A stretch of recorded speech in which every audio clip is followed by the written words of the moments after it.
Hello and welcome to the next video in our series, A Journey Through the Map of Runeterra. At this point we've gone through the jungles of Ixtal, over the deserts of Shurima, climbed to the peaks of Targon, set sail to the port city of Bilgewater, wandered through the fog of the Shadow Isles, walked over the magical land of Ionia, reforged in the fires of Noxus, faced the bitter cold of the Freljord, and moved through the proud kingdom of Demacia. Now it's time for our journey to take its next step to the dual city-states of Piltover and Zaun. Piltover and Zaun are located here in the center of the map. Dual city-states that control major trade routes between Valoran and Shurima, home both to visionary inventors and their wealthy patrons, but the divide between social classes is becoming more dangerous. Now there's a lot of story for both Piltover and Zaun, and so we're going to split this into two videos. This first video is going to cover Piltover, and the next video will cover Zaun. Piltover is a thriving, progressive city whose power and influence is on the rise. It is Valoran's cultural center, where art, craftsmanship, trade, and innovation walk hand in hand. Its power comes not through military might, but the engines of commerce and forward thinking. Situated on the cliffs above the district of Zaun and overlooking the ocean, fleets of ships pass through its titanic sea gates, bringing goods from all over the world. The wealth this generates has given rise to an unprecedented boom in the city's growth. Piltover has, and still is, reinventing itself as a city where fortunes can be made and dreams can be lived. Burgeoning merchant clans fund development in the most incredible endeavors, grand artistic follies, esoteric Hextech research, and architectural monuments to their power. With ever more inventors delving into the emergent lore of Hextech, Piltover has become a lodestone of the most skilled craftsmen the world over. Now we will look at the champions of Piltover, those you might find should you journey there. Keep in mind that this video is focused on the zone of Piltover, and we'll have videos later on the champions and related stories of Piltover, so we're only going to touch briefly on each of them. Jace, the defender of tomorrow. Jace is a brilliant inventor who has pledged his life to the defense of Piltover and its unyielding pursuit of progress. With his transforming Hextech hammer in hand, Jace uses his strength, courage, and considerable intelligence to protect his hometown. While revered throughout the city as a hero, he hasn't taken well to the attention heroism brings. Still, Jace's heart is in the right place, and even those who envy his natural skills are grateful for his protection in the city of progress. Caitlyn, the sheriff of Piltover. Renowned as its finest peacekeeper, Caitlyn is also Piltover's best shot at ridding the city of its elusive criminal elements. She is often paired with Vi, acting as a cool counterpoint to her partner's more impetuous nature. Even though she carries a one-of-a-kind Hextech rifle, Caitlyn's most powerful weapon is her superior intellect, allowing her to lay elaborate traps for any lawbreakers foolish enough to operate in the City of Progress. Vi, the Piltover Enforcer. Once a criminal from the mean streets of Zaun, Vi is a hothead, impulsive, and fearsome woman with only a very loose respect for authority figures. Growing up all but alone, Vi developed finely honed survival instincts as well as a wickedly abrasive sense of humor. Now, working with the wardens to keep the peace in Piltover, she wields mighty Hextech gauntlets that can punch through walls and suspects with equal ease. Seraphine, the starry-eyed songstress. Born in Piltover to Zaunite parents, Seraphine can hear the souls of others. The world sings to her, and she sings back. Though these sounds overwhelmed her in her youth, she now draws on them for inspiration, turning the chaos into a symphony. She performs for the sister cities to remind their citizens that they're not alone, that they're stronger together, and that in her eyes, their potential is limitless. Heimerdinger, the revered inventor. A brilliant yet eccentric Yordle scientist, Professor Cecil B. Heimerdinger is one of the most innovative and esteemed inventors Piltover has ever known. Relentless in his work to the point of neurotic obsession, he thrives on answering the universe's most impenetrable questions. Though his theories often appear opaque and esoteric, Heimerdinger has crafted some of Piltover's most miraculous, not to mention lethal, machinery, and constantly tinkers with his inventions to make them even more efficient. Ezreal, the prodigal explorer. A dashing adventurer unknowingly gifted in the magical arts, Ezreal raids long-lost catacombs, tangles with ancient curses, and overcomes seemingly impossible odds with ease. His courage and bravado knowing no bounds, he prefers to improvise his way out of any situation.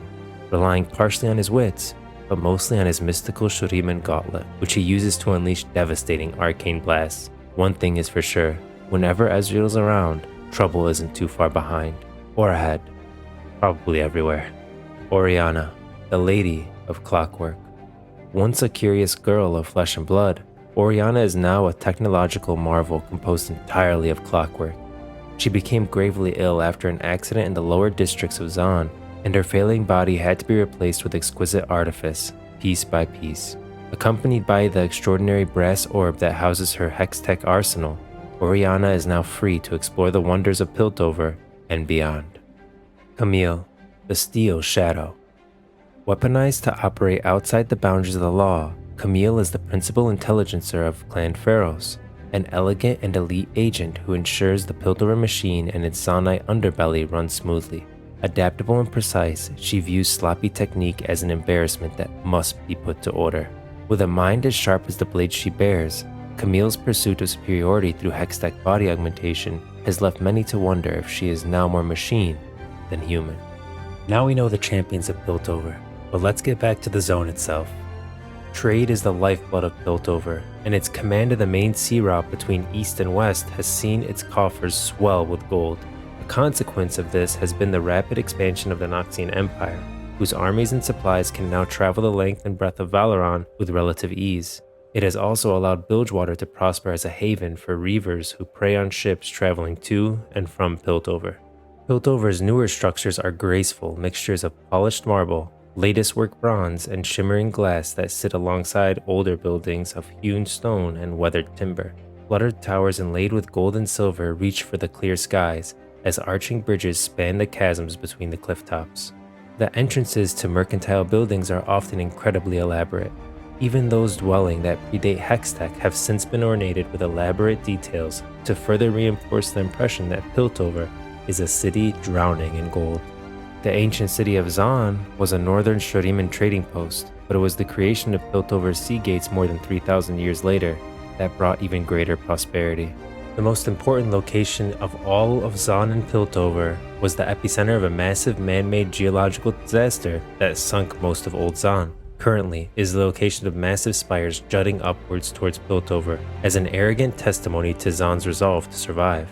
One such building is the College of Techmaturgy, and the sun gates are built above the cliff. The construction of these sea gates made Piltover a hub of mercantile trade between Valoran and Shurima, bringing unimaginable wealth to the city's rulers. The streets of Piltover are rumored to be paved with gold, but to the disappointment of many hopeful travelers, that is simply a metaphor. However, the city's most wondrous structures and streetscapes are funded by the merchant clans, who flaunt their wealth as much as possible. Such place is the Siderail Avenue, home to the Piltover Treasury.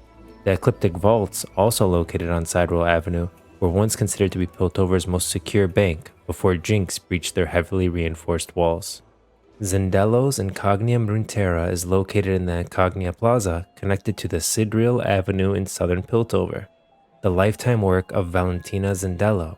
The Incognium Runeterra is a device she claimed was able to locate any individual in the world.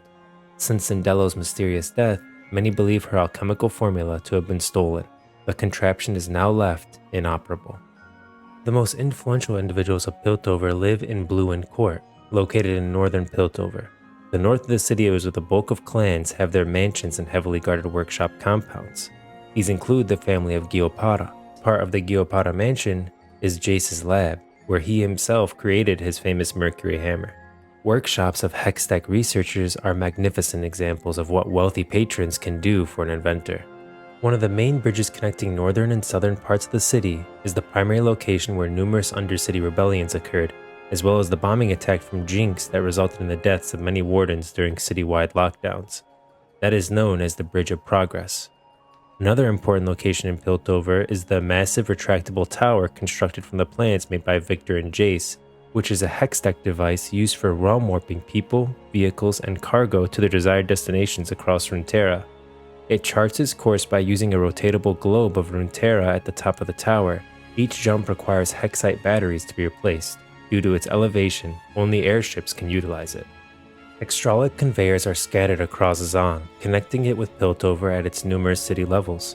Some conveyors are for public use, those that can afford it. while some for private, used mostly by chem barons and wealthy Piltovers. The Church of the Glorious Evolved is popular in both Piltover and Zon. The Church views flesh as inferior to steel and metal, and advocates the use of techmaturgy to purge the weakness and inefficiency of flesh. Some members of the Church, and Zon in general, see Victor as a Masonic figure. However, he couldn't care less for them, viewing their quasi-religious cult as an aberration and as another reason to eliminate emotional foibles and the belief in that which cannot be empirically proven. We'll talk more on Victor in the video where we cover Zon. Although it's unclear if she's a member, Camille is a respected individual by many in the church, which gives her leeway within it. Piltover is run by a council of the richest and most influential mercantile clans. There had been 7 seats on the council, and some such as Hermedinger have served on the council since the city's founding. When Zon stole a Hextech gemstone and Hextech's research, the council feared that Zon could weaponize Hextech against Piltover. Although irregular, the council voted to elevate House Talus and grant Jace Talus the 8th seat on the council, since they believed Jace's scientific expertise would suffice in securing the city. It's also possible to vote a council member out of the council, although the motion would have to be unanimous. Hextech is the newly emergent fusion of magic and technology used to create exquisite artifacts that can be wielded by anyone, not just those few with a natural aptitude for the arcane. It harnesses the magical power contained within extremely rare crystals, and its power is limited only by the imagination of their users. It is capable of amazing feats, from powering machinery to creating beams of light capable of cutting the strongest steel. The process of crafting Hextech is a closely guarded secret, and no 2 artificers work to the same mythology. As such, each item of Hextech is a unique artifact of rare beauty, a bespoke creation that will likely have taken years to craft. The first attempt to capture crystalline power in portable form was the hexahedral configuration, with shards cut from Odin Valley. This is Iklavia's hexbow. The power of the hex coils in the bow make its bolts so powerful that they can punch through cold forged iron. These are Atlas gauntlets, exceedingly rare and powerful Hextech augments that considerably boost the wearer's strength and dexterity. Continued usage has resulted in skeletal damage to the wearer, but this has not halted demand for such items. This is Vishla's Hexline Caliver. Originally manufactured for the Piltover Wardens, the designs in the hex-powered weapon have since been locked away as being too dangerous. Looking at the residents of the city, the cosmopolitan nature of Piltover makes its inhabitants as varied as their city, but there remains a particular character of its people. A citizen of Piltover is typically self-reliant, does not expect handouts, and always aspires to do better. They are averse to meddling from outsiders and see an open and free market as essential to the city's continued prosperity. Fashions quickly rise and fall in the salons of Piltover, and while most tastes tend toward formal and functional, there are those who push the boundaries of good taste and common sense with their overly elaborate displays of wealth. The Wardens are the men and women tasked with maintaining the rule of law in Piltover. The organization is funded by trade taxes and voluntary contributions from the mercantile clans, outfitting the Wardens with uniforms and equipment. Many of these donations take the form of unique Hextech, such as specialized weaponry or other devices. Now we can't come to Piltover without talking about Poros. Poros are a mysterious, magical, and most loved creatures originating from the Howling Abyss. Poros are equal parts truth, valor, and innocence. The color of their fur is described as very light blue, like Freljordian snow. They have a heart-shaped underbelly because they're made of love. A Poros' horns perk up when it's excited and droop down when it's scared. Poros paddle through deep snow with their front paws, and some believe that Poros are indestructible. Poros stick their tongue out because they're incredibly warm, which is why they can survive the harsh cold environment of the Howling Abyss, as discussed in our video on the Freljord. The leader of the Poros is known as the Poro King. There is at least one Poro found in Piltover and Zon. So that's it for Piltover. A great zone, a ton of related stories. There's a lot of interaction between Jace, Vi, and Caitlyn that we're going to explore. Heimerdinger is awesome. If you have not watched Arcane, definitely recommend going and watching it. If you notice, a lot of the clips that I showed in here were from the show itself and related to what we were talking about earlier, right? We were talking about the Zindalore, that map that can locate anyone in all of Runeterra, and they actually run by that in Arcane when they're running away from the Wardens in one of the earlier scenes. You'll get to see Victor before he became like this machine creature that he is now. I mean, what was he before he became that machine, right? We're going to explore him in Zon, but we need a much more in-depth detail to go over Victor completely. So he's an awesome character that you see in the show, interacts a lot with Jace, Echo's in there and he's awesome. All in all, Piltover and Zon definitely have the most fleshed out lore of any zone in Runeterra, and that's definitely due to the Arcane show. But an awesome zone, we're going to come back to it. Can't wait to really link things together with Zon in the next episode. Goodbye for now, and I will see you in the next one.